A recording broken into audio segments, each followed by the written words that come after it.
seal väljas otsus, meil osa 2 tahab tulla. Esimese on see raskem lugu ja siis tuleb meie üks veel lemmik ka, mida me tahame laulda, on ju. Laul ja luuletus koos. Selline tore lugu, aga ei ole vaja püsti tõusta, igatahes teeme selle raskema ära ja ma palun kõiki suuri meie kaaslasi ka kaasa laulda. Eks mäletate selle ühe päkapikuga lugu ja siis teeme oma lemmik päkapiku laulu ka. Olete valmis? Ja. Elas kord üks väike päkapikk, umbes päka jagu pikk. Metsas suure kuuse juure all oli väike majakene tal.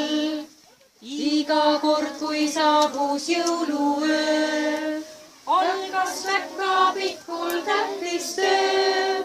Puude külge komme riputas, lummeokslis seemneid riputas.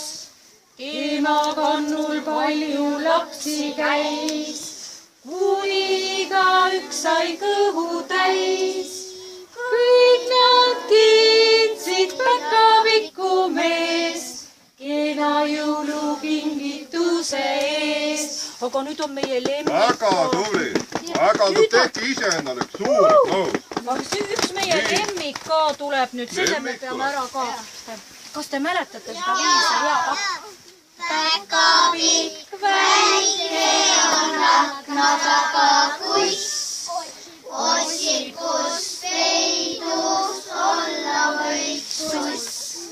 Piilu ja näe, seal ta ongi, sussike väike ta sinna veidab kommi. Nägid, leidiski ülesse, kommid leidis ülesse. No. Oma käega